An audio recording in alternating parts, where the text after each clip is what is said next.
Olá, nesse nosso episódio nós vamos conversar com uma mulher profissional, médica, amiga. É uma figura humana que eu digo que ela é uma entidade. Tamanha a beleza do percurso, a importância do percurso.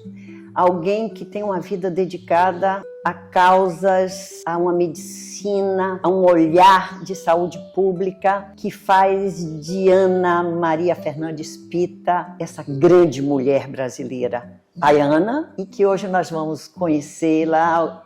Ela é muito conhecida nacional e internacionalmente, mas no meu público e no meu canal nós vamos ter a felicidade e a alegria de estar com Ana Pita colaborando e conversando comigo. Ana, obrigada por estar aqui, ter aceito o meu convite. É uma amizade grande, de confiança, de querer bem, de solidariedade, de acolhimento que a maturidade me deu. Foi ter você, é ter você como amiga. Olha só no que dá ser amiga da Petilda. Ela nos impõe uma série de ritos. Claro que os que me conhecem sabem que as virtudes não são tantas. E para os que não me conhecem, eu peço tolerância para aceitar essas minhas limitações. Mas eu topei porque nós estamos no mês de maio. E o mês de maio é o mês da luta antimanicomial. É o mês onde a saúde mental se mostra deste modo reabilitador, olhando para fora e não para o interior de manicômios. Então, eu achei que estar com a Petilda é estar cumprindo a minha função de ativista deste campo que foi bastante importante no Brasil. Porque no Brasil, durante bastante tempo, até a década de 70, nós só tínhamos manicômios hegemônicos. 97% dos recursos destinados à saúde mental no Brasil era para sustentar hospitais psiquiátricos. Apenas 3% tinham estruturas ambulatoriais, mas muito suportiva para essa indústria da loucura. Então, coincide com o processo de redemocratização do país, um movimento que envolveu profissionais, que envolveu pessoas da sociedade, pessoas da área jurídica. O professor Dalmo Dallari foi um grande companheiro nessa luta, mas, sobretudo, colocou o protagonismo deste movimento em mãos devidas, usuários e familiares. E aí eu tenho de fazer uma referência pessoal ao Geraldo Peixoto, que já não está aqui conosco, pai do André, esquizofrênico, muito sensível, mas que tinha crises muito intensas. E o Geraldo, professor de natação, pôde acolher a muitos dos amigos e colegas do André na sua piscina, ensinando a nadar. Navegar é preciso, mas nadar também é preciso, particularmente quando a gente está falando de um cuidado em liberdade. A gente está querendo que as pessoas façam aquilo que nos faz bem. Comer gostosamente, nadar gostosamente, bailar, conversar, ter sociabilidade, integrar, desenvolver habilidades para viver em sociedade. Coisa que a gente deixou de fazer há muito tempo. Ontem eu estava assistindo um trecho do trabalho do Raton, que fez um dos primeiros documentários sobre o horror dos manicômios, a propósito de crianças. Crianças que eram levadas para Barbacena, para o manicômio de Barbacena, às vezes tão somente por madrastas e padrastos que, com a morte dos pais e mães biológicas, o que eu vou fazer com essas crianças? Depositava-as lá. E lá eles passavam a vida toda. Você olhando os rostinhos, você vê que é o rostinho do nosso sobrinho, do seu netinho, enfim.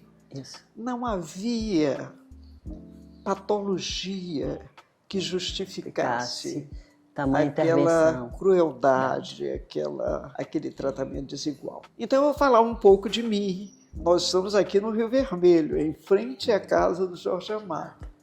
E eu nasci em Salvador. Esse bairro foi o bairro da minha juventude. Eu tinha muitos amigos, tios. Aqui a Rua Lagoinhas tinham vários, não é? Ney Bandeira, Francisco Beltrão, enfim, muitas pessoas aqui. E do lado de lá, a minha tia Madalena, um amor de pessoa, extremamente acolhedora, muito bonita. Meu tio Aida, eu não sei como é que eu chamava assim ou não, e as minhas primas, que tiveram muita paciência, porque todas elas já eram mais crescidas. Você, então, faz parte desse encantamento do Rio Vermelho. Desse Você encantamento. é uma encantada, tem a beleza de rainha do mar, das festas, da alegria, da coragem, da liberdade, da pluralidade, de como isso influencia a formação, a sensibilidade e o gosto pela vida, que leva ao elogio da vida quando você, como médica psiquiatra, intervém a favor da vida, a favor da beleza, a favor da liberdade, do cuidado. Então, essa visão de saúde como expressão de vida, Ana, eu acho que marca o seu percurso, que está presente hoje. Eu sou testemunha, compartilho com você dessa alegria, da ousadia de pensar, desejar futuro, intervir, andar e compartilhar entre nós. Nós somos uma geração que temos esse gosto e essa coragem. Mas a sua fala, ela reporta como médica, uma dimensão de uma experiência que você teve depois que saiu daqui, de Salvador, foi trabalhar no Rio, trabalhou um tempo com o Nise da Silveira. Mas eu tenho de falar um pouquinho antes. Antes? Ótimo. Porque eu sou um produto da boa escola pública. Primário, ginásio, primário Escola Breia do Amaral, ginásio Instituto de Isaías Alves, colegial no Colégio Central da Bahia, né? Colégio Estadual da Bahia. Segundo grau. Todos públicos. E no primeiro vestibular entrei na Faculdade de Medicina da Universidade Federal da Bahia, a FAMED. Mas antes disso, aos 14 anos, meu pai era um pedagogo, professor de desenho e matemática, mas ele se dedicava mais ao desenho e à formação de professores. Ele me perguntou um dia, porque eu queria trabalhar, aos 14 anos. Você quer mesmo trabalhar? É que chegaram as vagas de tarefeiras da Secretaria Estadual de Saúde. Houve uma oferta, Irmã Dulce, para que ela pudesse usar esses profissionais para ajudá-la na sua obra. Naquela ocasião, já era uma obra menor, mas forte no sentido de acolher e pertencer àquelas pessoas que precisavam dela, com a sua ajuda, com a sua generosidade. Então, aos 14 anos, eu fui trabalhar no ginásio do Círculo Operário, que a Irmã Dulce era diretora, meu pai era vice-diretor, e conheci aquela fantástica mulher. Isso. E com ela eu pude aprender muitas coisas. Coincidiu também que eu estudava geopolítica da fome, então vamos para os alagados, conhecer aquela realidade, fazer um trabalho comunitário. Então isso foi importante. Na sua formação de base. Inclusive para que eu escolhesse ser médica. E na Faculdade de Medicina eu pego os anos de chumbo. Aliás, um pouquinho antes já. Em 1964, com 13 anos, eu estava no Instituto de Educação Isaías Alves e me articulava com o movimento secundarista para saber o que eram aquelas coisas que estavam acontecendo. E aí foi muito vital. Tanto tempo lá menos, mas aí eu vou para o Central. O Central era um movimento secundarista meio importante. caldo de cultura efervescente para a gente se tornar solidários, querer mudar o mundo, lutar por uma sociedade justa, igualitária, já que o Brasil, a Bahia, Salvador eram espaços extremamente desiguais e as chances de sobrevida digna muito diferentes entre as pessoas. Foi importante esse contato com a irmã Dulce, hoje Santa Dulce dos Pobres. Aquela mulher pequenina, mas tão forte, que me fez, não é? Participou dessa base, dessa experiência, Sim. dessa acessibilidade. E é interessante dizer que o dia que é comemorado Irmã Dulce, né? Santa Dulce dos Pobres, 13 de agosto, também é o aniversário de Ana Pita. E aí eu faço medicina, fui líder estudantil, representante da congregação e do conselho departamental, porque os diretórios tinham sido extintos, suspensos na ditadura militar. Alguns colegas foram presos, eu participei como testemunha de defesa. De alguns deles. Morei numa comunidade muito interessante, com colegas. Zé Sérgio Gabriele foi um dos moradores daquela comunidade muito interessante, na Ladeira da Fonte. E aí nós fomos acompanhando, eles trabalhavam na criação da Tribuna da Bahia, e nós estávamos desenvolvendo trabalhos inovadores em hospitais psiquiátricos. À época, a Casa de Saúde Ana Nery tinha 120 pacientes. Os diretores eram o Aurélio Souza, o Irineu Fileto Brito Gomes, o nosso africano de Cabo Verde. Então havia um clima, um ambiente. Mário Almeida, Fernando Roisel, com quem eu logo a seguir já estava casada quando fui para lá. Com ele fazíamos a nossa revolução particular. Então que isso não era me tão fez particular, porque eu conheci aquele movimento também muito jovem, não vivenciei, mas eu era uma curiosa, uma adolescente jovem, curiosa, interessada por esses assuntos, sensível a isso, porque você falou da criança e o hospital psiquiátrico.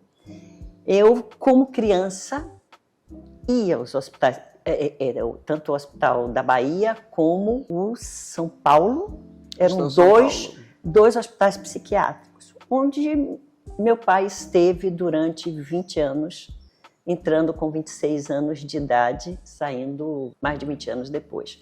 Eu, menina, ia fazer as visitas ao meu pai, até que um dia minha mãe me disse que eu não queria ir mais lá, porque era terrível a visão do horror. E muito cedo me chegou esse sofrimento das pessoas que eu lá via. Então, quando você falou das crianças que iam ao hospital, eu ia visitar o meu pai.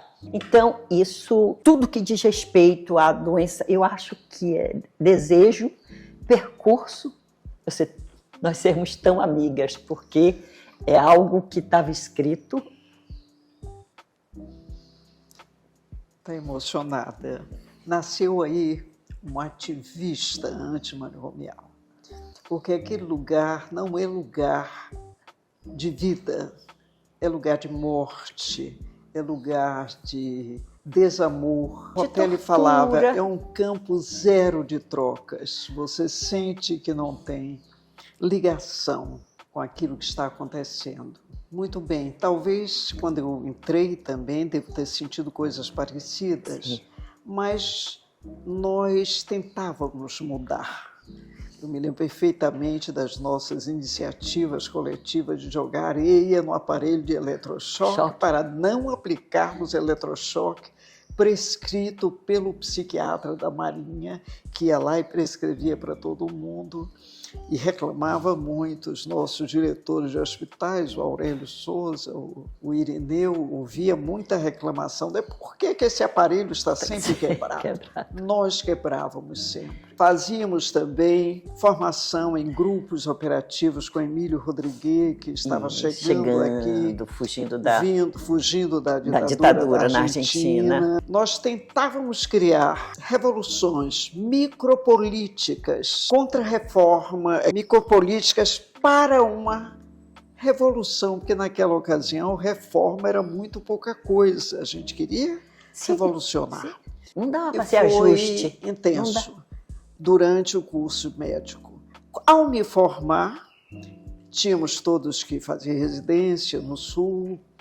Eu fiz na USP, onde depois eu voltei e tive que me explicar porque eu não fiquei na residência lá, e fiz no Rio de Janeiro, a residência da NINSAM, Ministério da Saúde, e o Washington Loiello, na ocasião que me entrevistou, me convenceu a ir para Engenho de Dentro. Eu escolhi primeiro ir para Engenho de Dentro e depois vi a distância que era do lugar onde eu estava. Eu estava na Urca e para ir para Engenho de Dentro era muito longe. Mas foi lá que eu conheci a minha verdadeira professora de psiquiatria, a doutora Nise da Silveira. Fui convidada para ser médica da Casa das Palmeiras, que naquela ocasião funcionava na Tijuca, na Rua Dona Delfina. E lá foi um grande campo de experimentação. Eu aprendi a fazer tapetes com tear, aprendi a esculturas com paixão. Paixão era o nome do paciente que... Não, ele era também paciente, mas ele era o monitor da atividade. E fui acompanhada pela doutora Nise, que me ensinou que a psicose tem seus mistérios, que a gente não precisa ficar explicando, interpretando ou enchendo a paciência das pessoas, não é? Com explicações sobre o que é que elas estão fazendo, o que elas estão... Faça trabalhe junto, e isso já será absolutamente oportuno. E ela tinha aquela máxima dela: jamais queira que a sociedade seja muito normal. Deixe que as pessoas vivam a sua loucura e tente enlouquecer de vez em quando. Claro que enlouquecer não é uma coisa fácil. Traz muita dor, traz sofrimento, sim. Mas a normatização, seres normóticos, não são garantia de felicidade para ninguém. Então, ela me ensinou também essa reabilitação psicossocial.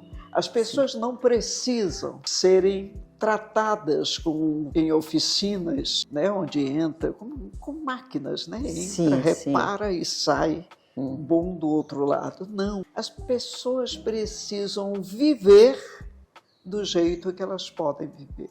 Ana, se fosse possível, e dada a sua agenda, que eu sei que você está muito chamada, convocada, viajando, gravando coisas lindas, porque você é uma pessoa que o conhecimento, a vivência, seu percurso, sua experiência, seu compromisso, seu ativismo político de saúde mental, ele está vivo, você é uma voz que todo mundo quer ouvir. Eu, por mim, faria o mês todo de maio com você, tá entendendo? Mas eu vou levantar aqui uma proposta para você. E ele encher o saco. Não, nunca, porque a gente sempre está em contato. Eu sempre costumo dizer assim, em momentos de exaltação e de exibição, eu faço assim: a Ana Pita, ela é minha amiga. Eu sou amiga dela, ela é minha amiga. Ela é uma médica, uma psiquiatra que quebrava os equipamentos de choque elétrico quando era estudante. Então, essa é uma referência que eu dou da importância, talvez que seja uma memória infantil, das informações ou do que eu ouvia de conversa sobre choque químico e choque elétrico que o meu pai sofria. Mas eu quero saber de você, agora, quais são os desafios contemporâneos para uma política pública de saúde mental? O que é que você traz para a gente? O que é que você desafia quem pensa ou quem está nesse lugar, de quem está no processo decisório? Eu sei que você contribui, você intervém com sua voz, com seus relatórios, com as suas palestras, com a sua convocação, com a sua experiência hospitalar de atendimento. Hoje, você é uma pessoa que faz um mergulho no que eu chamo assim, do que eu pude testemunhar nessa amizade. Você pega o sujeito da estrada perdida e você recompõe um caminho. Por isso que eu acho que você é encantada. Me diga esses desafios, traga aqui pra gente estar refletindo, ou dentro do que a gente puder divulgar, da importância da sua experiência, do seu conhecimento, do seu trabalho. É bom esclarecer, você falou do hospital. Eu trabalho no Hospital Geral, né? O Hospital Santa Isabel, que tem, através da doutora Clarissa Matias, que é uma oncologista, minha inclusive, ela criou uma equipe multiprofissional para lidar com uma doença grave e incluiu uma psiquiatra, psicólogos, assistentes sociais, enfermeiros e toda a pluralidade da clínica oncológica numa equipe de cuidados. Mas eu comecei na Bahia, no Hospital das Clínicas, também numa enfermaria psiquiátrica no Hospital Geral. Mas isso que deveria ser uma política pública generalizada, não é. Porque há uma grande resistência das pessoas em incorporarem o psiquismo humano como algo absolutamente integrado ao cuidado das pessoas. Hoje em dia, com alegria que eu vejo a espiritualidade ser considerada também, considerada e ser exercitada nesse mesmo grupo, nós temos, organizado pela própria doutora Clarissa, uma reunião mensal onde junta-se pessoas de vários aportes religiosos para falar sobre a importância da vida espiritual, para que as coisas caminhem. Mas como eu tenho pouco tempo, e amanhã eu estarei no Conselho Nacional de Saúde para discutir desafios da reforma psiquiátrica brasileira e da política de saúde mental, eu vou fazer uma homenagem a um amigo psiquiatra italiano, porque Basaglia foi uma pessoa muito importante para a nossa política. Não apenas Basaglia, Félix Guattari, Ronald Lang, todos esses estiveram aqui, Robert Castell, para nos ajudar. E a ajuda que ele emprestava é uma hegemonia política de pessoas muito conservadoras que prescreviam aquele hospital que tanto lhe assustou quando você era criança.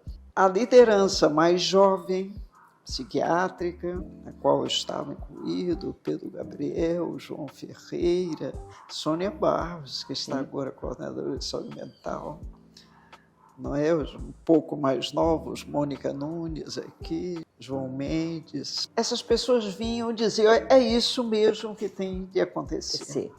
E aí, para simplificar, eu vou falar de um decálogo para você que tem a ver uma rede de cuidados comunitária para competir com o manicômio, o lugar único onde se dorme, se trabalha, se come e não se sai dali, onde as pessoas possam passar o dia desenvolvendo e aprendendo habilidades para a vida em sociedade, possam passar a noite quando as crises foram intensas, afinal de contas a vida acontece em 24 horas por dia, não pode ser das 8 às 4 da tarde, não é? Tem de ter essa possibilidade de acolhimento e cuidado. Os serviços residenciais terapêuticos para quando as famílias, por algum mecanismo, não suportarem. Ou o próprio o usuário não quiser conviver com uma família que o adoeceu, eles têm a possibilidade de viver em casas com 8, 10, no máximo 12 pessoas, convivendo, compartilhando uma vida social em grupos pequenos. Jamais em hospitais como o Juqueri, que já chegou a ter 17 mil pessoas internadas na década de 60, 70. Que os núcleos organizadores sejam municipais. Sim. Quanto no caso da saúde mental, quanto menor for o espaço de acolhida, mais eficaz será. Tudo que é grande demais, FEBEM, Juqueri, não, mesmo Juliana. Os presídios. Presídios, tudo grande não é bom. Agora nós estamos na grande luta de superação dos manicômios judiciários, substituídos por uma integração dessas pessoas, que apesar de terem cometido algum delito, elas são pessoas, elas são humanas, elas são brasileiras e merecem ter um cuidado mais articulado, embora possa merecer determinados acompanhamentos personalizados, tanto da área do direito, quanto da área psiquiátrica, da saúde, da equipe de saúde. Então, esse é um enfrentamento. Vamos superar os manicômios judiciários. O cuidado mental esteja verdadeiramente incluído no sistema de atenção. Então, como eu estava falando, que o Hospital Santa Isabel aqui começa a ter focos e episódios de atenção no campo da vida psíquica, o Hospital Irmã Dulce tem uma unidade importante de cuidado com álcool e drogas, cuidado com pessoas com déficits e que necessitam trabalhos de reabilitação importante. Enfim, é um outro hospital grande e que tem essa preocupação com a integralidade do cuidado. Desejamos que todos os hospitais tenham isso. O Hospital Geral aqui parece que tem alguma coisa, o Roberto Santos.